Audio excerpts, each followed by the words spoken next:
आज हम लोग पढ़ेंगे राजस्थान के जनपद।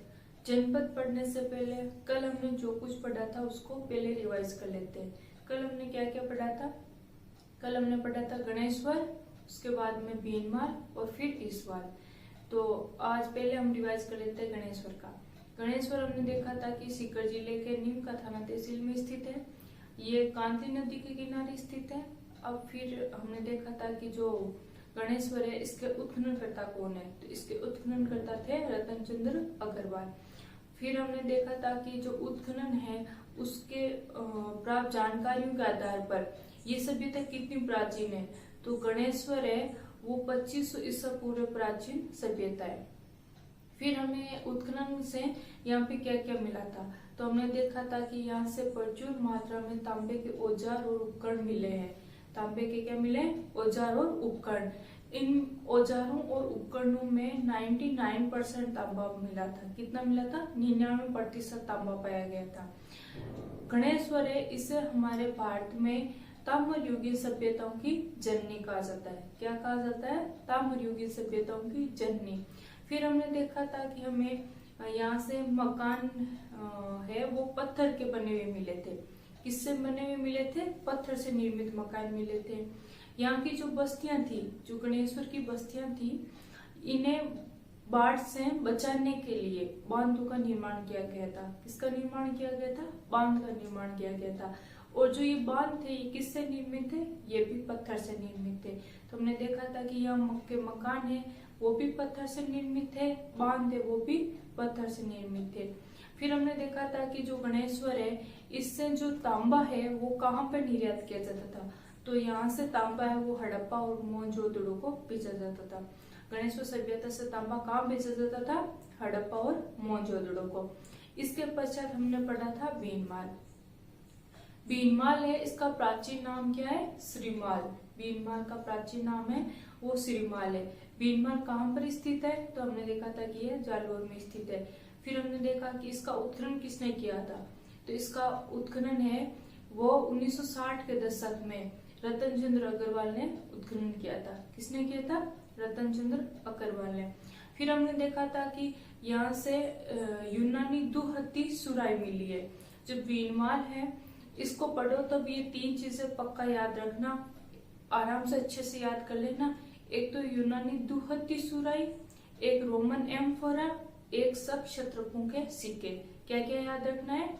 एक तो यूनानी दुहत्ती सुराई, एक रोमन एम्फोरा और एक याद रखना आपको शक क्षत्रप है उनके सिक्के। इसके अलावा हमें यहाँ से और क्या क्या मिला है, तो यहाँ से मृद भांड भी मिले हैं और इन मृद भांडों पर विदेशी प्रभाव दृष्टिगोचर होता है। हालांकि जब आपको ऐसा कोई रिटर्न एग्जाम में क्वेश्चन पूछ लिया जाए 5 नंबर में बीनमाल और आपके पास लिखने के लिए लिखते वक्त आपके पास स्पेस बच जाए, तो आप लास्ट में ये लाइन लिख सकते हैं कि बीनमाल से हमें मृद भांड मिले थे और उनपे विदेशी प्रभाव है वो दृष्टिगोचर होता है। शुरू में आप क्या लिखोगे? ये बीनमाल है वो जालौर में स्थित है। यहाँ से हमें यूनानी दुहत्ती सुराई मिली है, यहाँ से हमें रोमन एम्फोरा और इसके अतिरिक्त शक क्षत्रपों के सिक्के। ये आपको पहले लिखना है और अंत में अगर जगह बचे तो आप ऐसे लिख सकते हैं कि यहाँ से हमें मृद भांड मिले हैं जिन पर विदेशी प्रभाव है वो दृष्टिगोचर होता है। इसके पश्चात हमने पढ़ा था ईसवाल। ईसवाल कहाँ पर है? तो ईसवाल है वो उदयपुर जिले में स्थित है।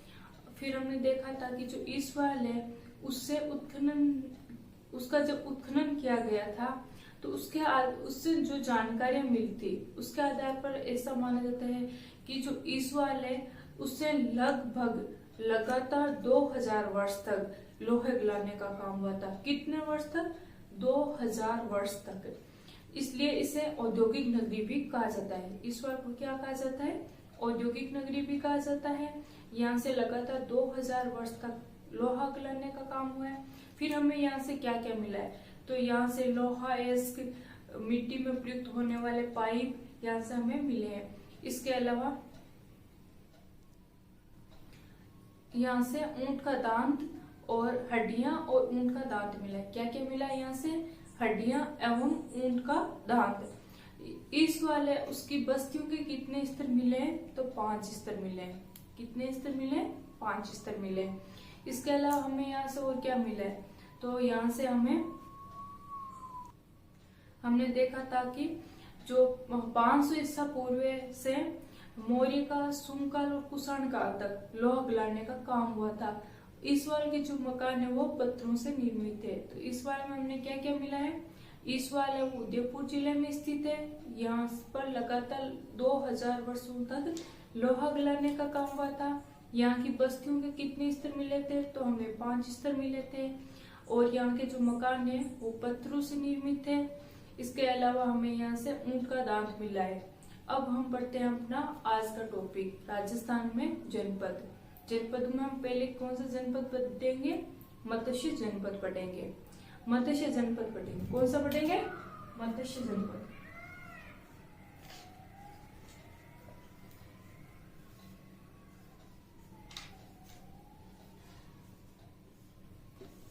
क्या पढ़ेंगे, मत्स्य जनपद। मत्स्य जनपद कहाँ पर स्थित है, सॉरी मत्स्य जनपद है, इसकी राजधानी कौन सी थी, तो इसकी राजधानी थी विराटनगर। जो मत्स्य जनपद था इसकी राजधानी कौन सी थी, विराटनगर। और विराटनगर है, इसे वर्तमान में किस नाम से जाना जाता है, बेराट।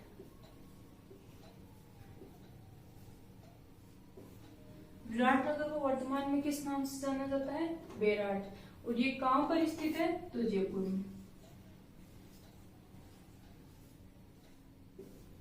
बेराट है वो जयपुर में स्थित है। तो मत्स्य जनपद है, इसकी राजधानी था विराटनगर।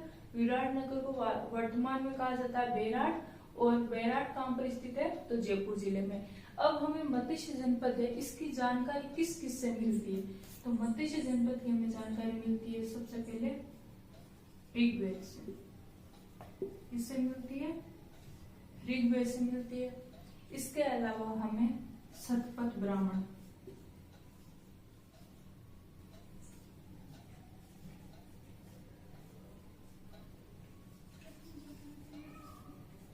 किससे मिलती है, शतपथ ब्राह्मण। इसके अलावा हमें कौशितकी उपनिषद, किससे मिलती है, कौशितकी उपनिषद। इसके अलावा महाभारत।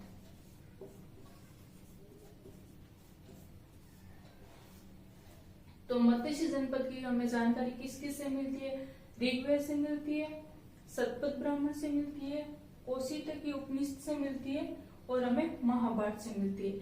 महाभारत में हमने सुना ही होगा कि पांडवों ने जब अज्ञातवास है वो कहाँ काटा था, विराटनगर में काटा था। विराटनगर के राजा कौन थे, विराट थे। और इसकी जानकारी हमें कहाँ से मिलती है, महाभारत से मिलती है। अब हम देखते हैं कि जो मत्स्य जनपद है इसके उत्खननकर्ता कौन कौन है।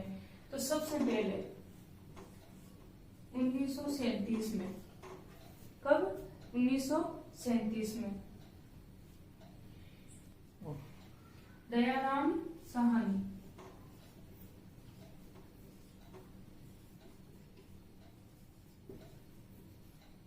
तो मत्स्य जो बेराट है इसका सर्वप्रथम उत्खनन किसने किया था, 1937 में दयाराम साहनी ने। मत्स्य जनपद है, इसकी राजधानी था विराटनगर। इसे वर्तमान में किस नाम से जाना जाता है, बेराट। बेराट है वो हमारे जयपुर जिले में स्थित है। अब हम देखते हैं कि मत्स्य जनपद है, इसकी जानकारी किससे किससे मिलती है।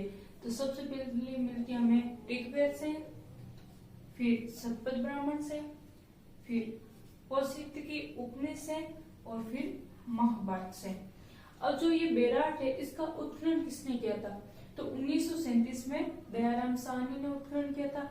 इसके पश्चात 1962-63 में, कब, 1962-63 में किसने किया था, नीलरतन बनर्जी। नीलरतन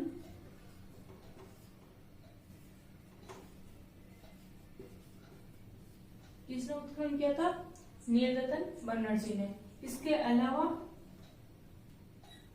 किसने उत्खनन किया था,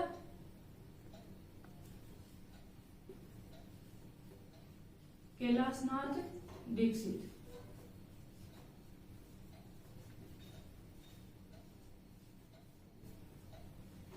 तो जो बेराट है इसका उत्खनन किसने किया था? सबसे पहले 1937 में दयाराम साहनी ने, फिर 1962-63 में नीलरतन बनर्जी ने और कैलाशनाथ दीक्षित ने उत्खनन किया था। अब हमें उत्खनन से यहाँ से क्या क्या मिलता है? तो उत्खनन से पहले हम ये देख लेते हैं कि जो बेराट है इसमें किन किन का उत्खनन किया गया था। तो यहाँ से 3 जो पहाड़ियां हैं, महादेव डूंगरी,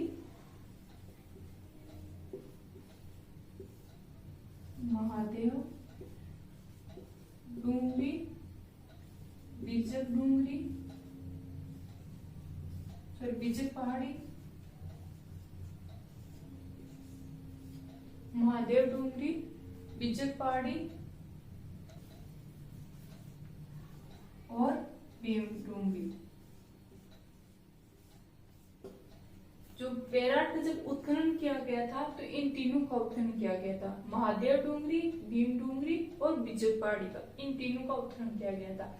यहाँ से उत्खनन से हमें क्या क्या मिलता है? तो एक हमें मिलता है 6-7 कमरों का खंडनुमा घर। क्या मिलता है? 6-7 कमरों का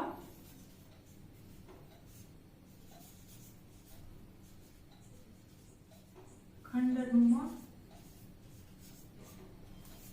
घर, जिसे क्या कहा गया है? बौद्ध मठ। क्या कहा गया है? बौद्ध मठ।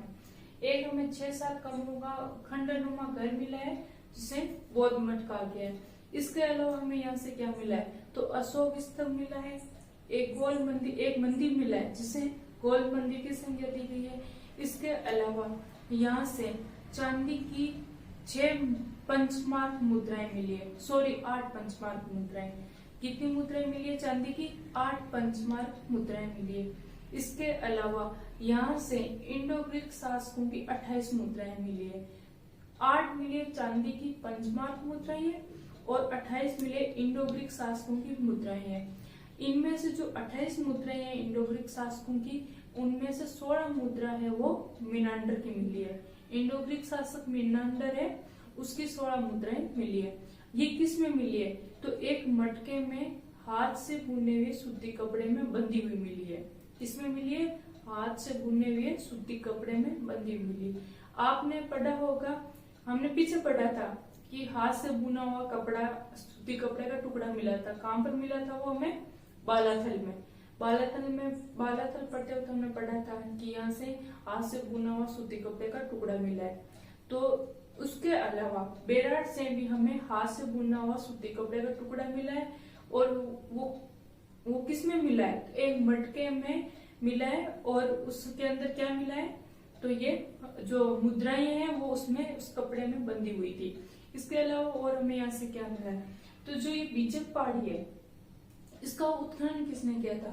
तो बीजक पहाड़ी है यहाँ से 1837 में। कब? 1837 में। बीजक पहाड़ी से सन 1837 में कैप्टन बर्ट, क्या नाम है? Captain Burt. बीजक पहाड़ी से 1837 में कैप्टन बर्ट ने वो भारभू अभिलेख खोजा था। कौन सा अभिलेख खोजा था? भारभू अभिलेख।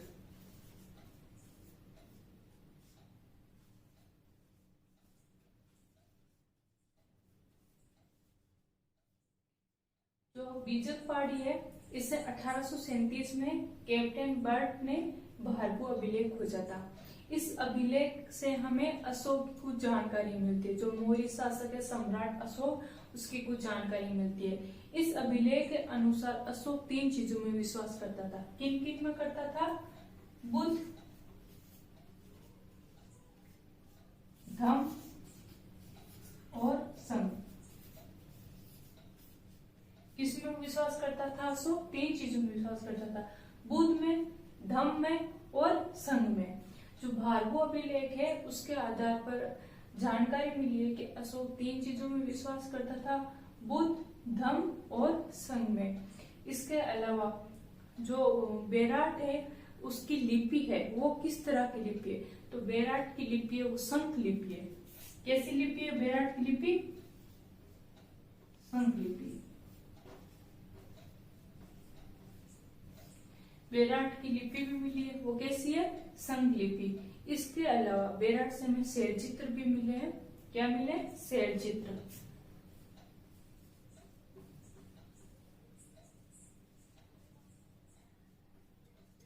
बेराट से हमें शैल चित्र भी मिले।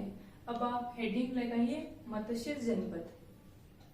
हेडिंग लगा लीजिए मत्स्य जनपद, इसके बारे में लिख लीजिए। लिख लिया मत्स्य जनपद। लिखिए इसकी राजधानी विराटनगर थी। पोस्टिंग में लिख दीजिए बेराट। अब लिखिए बेराट वर्तमान में जयपुर जिले में स्थित है। कहां पर है? जयपुर जिले में। अब लिखिए मत्स्य जनपद।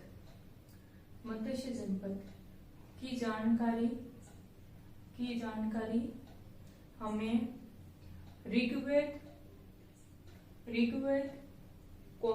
शतपथ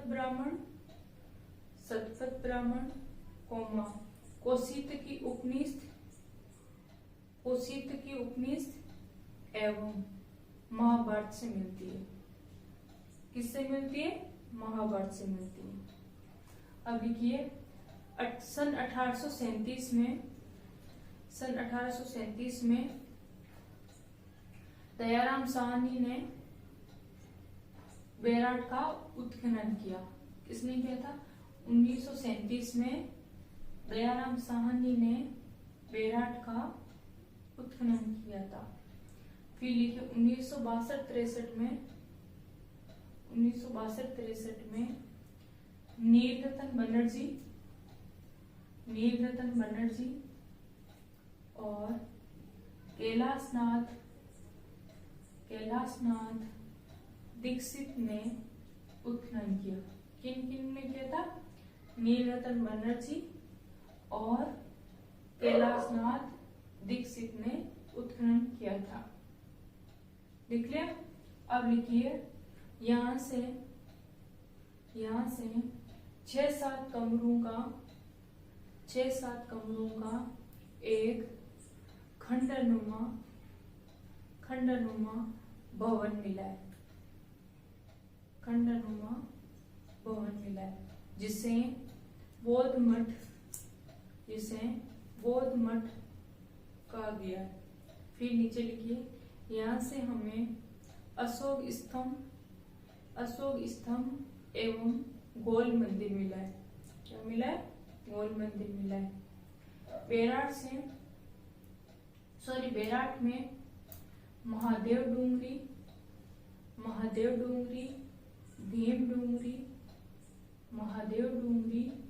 भीम डूंगरी, बिजक पहाड़ी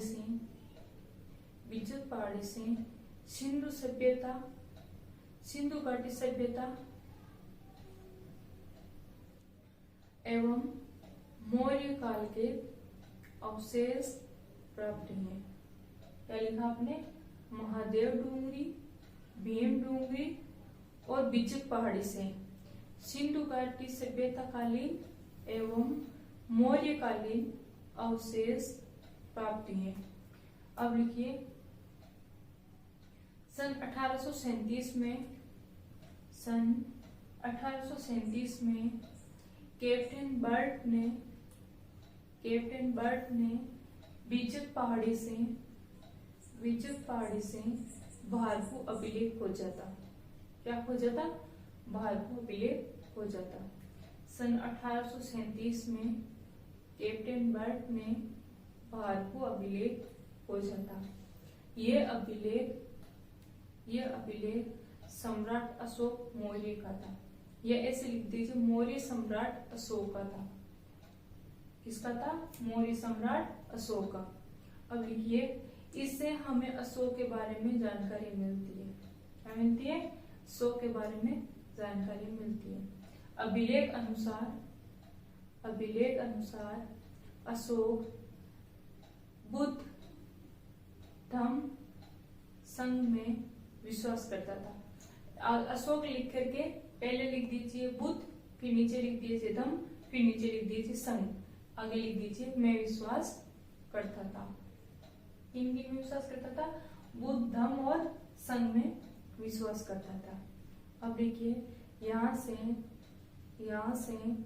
चांदी की 8 पंचमार्क मुद्राएं, चांदी की 8 पंचमार्क मुद्राएं एवं इंडो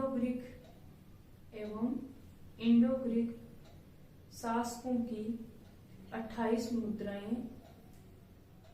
मुद्राएं मिली है। इनमें से 16 मुद्राएं मीनांडर की मानी जाती है। क्या लिखा आपने? चांदी की 8 पंचमार्क एवं इंडो ग्रीक शासकों की 28 मुद्राएं मिली है, जिनमें से 16 मुद्राएं मीनांडर की है। किसके? मीनांडर की है। फिर लिखिए आगे, ये मुद्राएं एक मटके में हाथ से बुने सूती कपड़े में बंधी हुई मिली है। किसमें मिली है? सूती कपड़े में बंधी हुई मिली है।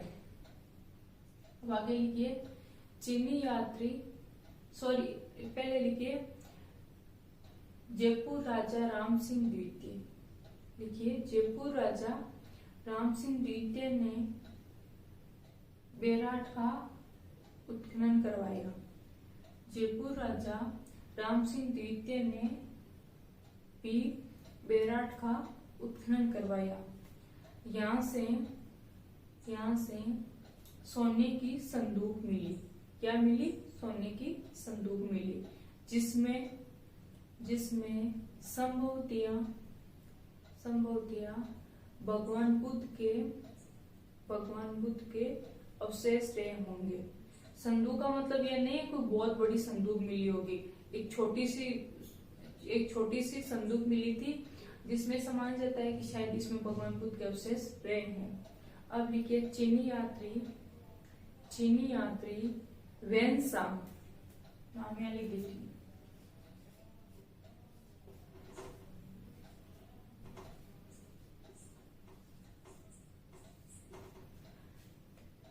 वेनसांग ने भी बेराट का उल्लेख किया। वेनसांग ने भी बेराट का उल्लेख किया। वेनसांग ने यहाँ की, कहाँ की? बेराट की भेड़ें एवं बेल प्रसिद्ध बताए। क्या बताए? भेड़ एवं बेल, भेड़ें एवं बेल प्रसिद्ध बताइए। फिर लिखिए बेराट की लिपि संख लिपि है। बेराट की लिपि संख लिपि है। फिर लिखिए बेराट से हमें शैल चित्र मिलते हैं। तो हमारा मत्स्य जनपद है वो कंप्लीट हो गया। अब आगे लिखिए आप सूरसेन जनपद। क्या लिखोगे? साफ कर देती हूँ। देखिए सूरसेन, ये लिखिए सूरसेन जनपद। क्या लिखेंगे? सूरसेन जनपद। इसका आगे लिखिए राजधानी। इसकी राजधानी लिखिए मथुरा। सूरसेन की राजधानी क्या है? मथुरा। भगवान श्री कृष्ण वाला जनपद है। सूरसेन की राजधानी क्या है? मथुरा। इसके अंतर्गत हमारे कौन कौन से जिले आते हैं? तो अलवर का पूर्वी भाग, अलवर का पूर्वी भाग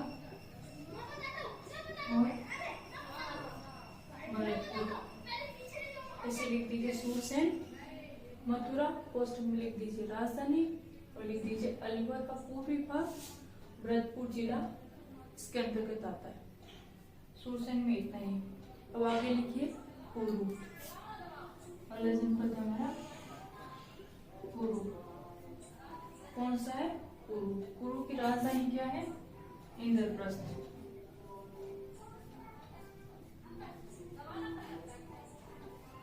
कौन सी राजधानी इसकी? इंद्रप्रस्थ। इसके अंतर्गत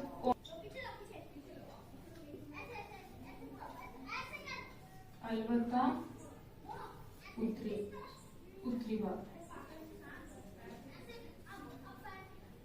कुरु का आगे लिखते हैं इंद्रप्रस्थ, कोष्टक में राजधानी, अलवर का उत्तरी भाग। अब आ गए आप हेडिंग लगाई सीवी जनपद। कौन सा? सीवी जनपद। सीवी जनपद है वो कहां पर स्थित है? तो इसके अंतर्गत चित्तौड़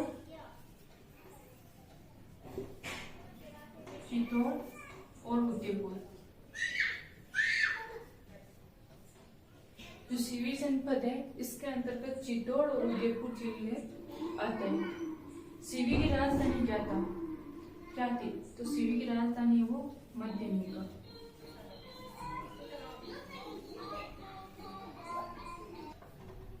इसकी राजधानी क्या है? मध्यमिका। मध्यमिका का जो प्राचीन नाम क्या था?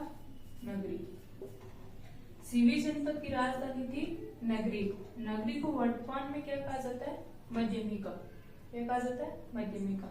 इसकी हमें जानकारी किससे मिलती है? तो इसकी जानकारी हमें महाभारत और पाणिनि के महाभाष्य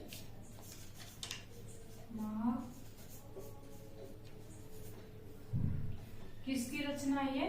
पाणिनि की।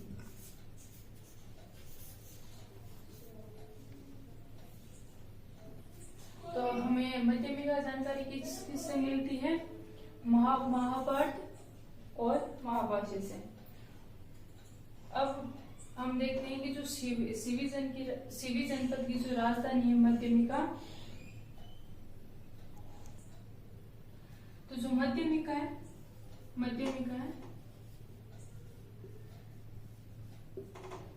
ये सीवी जनपद की राजधानी था। जो मध्यमिका है इसकी खोज किसने की थी? तो 1872 में काराइल। मध्यमिका की खोज है वो 1872 में काराइल ने की थी।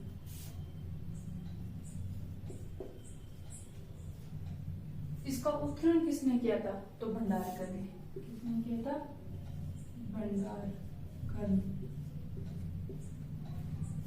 ये मध्यमिका है, ये राजस्थान का सर्वप्रथम उत्खनित पुरातात्विक स्थल माना जाता है। क्या माना जाता है? प्रथम उत्खनित पुरातात्विक स्थल।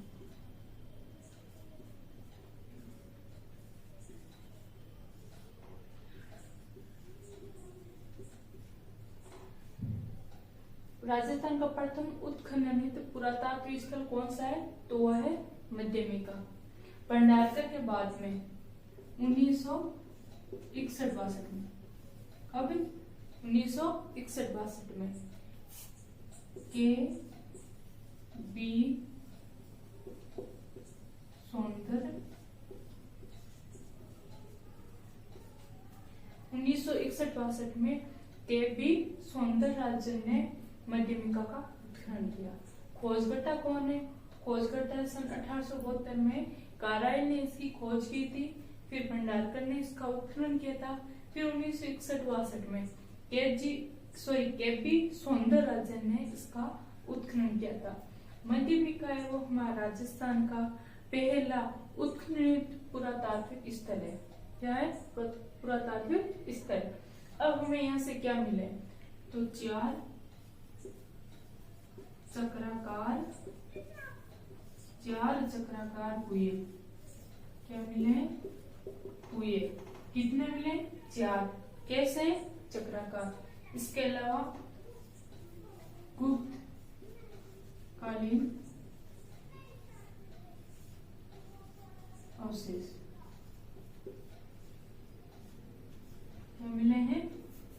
गुप्तकालीन अवशेष। इनके अलावा ये जनपद कौन सा था? सीवी जनपद, इसके सीके। सीवी जनपद था, इसकी ये राजधानी थी, इसके सीके। इसके अलावा आहत सिक्के,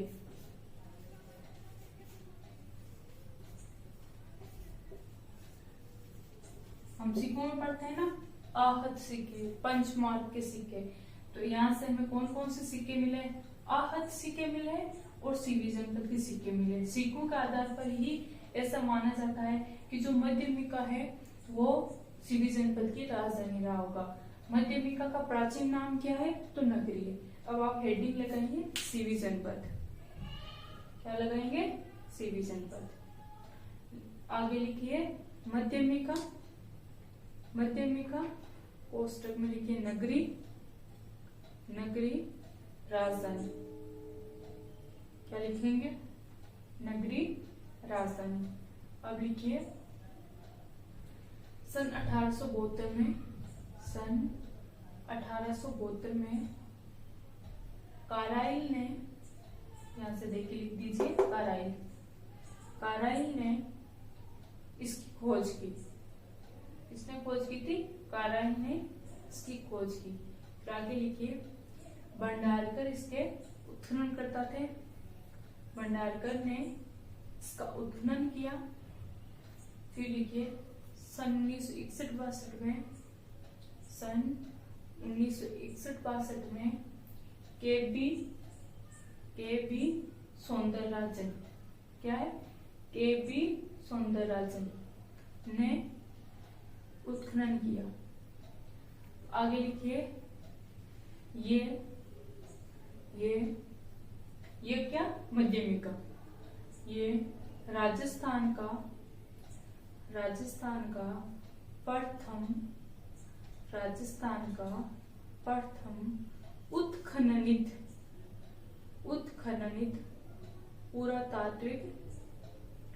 पुरातात्विक स्थल है। ठीक है, यहाँ से 4 चक्राकार हुए गुप्तकालीन अवशेष एवं सीवी जनपद के सिक्के तथा आहत सिक्के मिले हैं। क्या मिला है? 4 चक्राकार हुए गुप्तकालीन अवशेष, आहत सिक्के और सीवी जनपद के सिक्के, ये यहाँ से मिले। अंत में लिख दीजिए नगरी कोष्टक में मध्यमिका, नगरी कोष्टक में मध्यमिका की जानकारी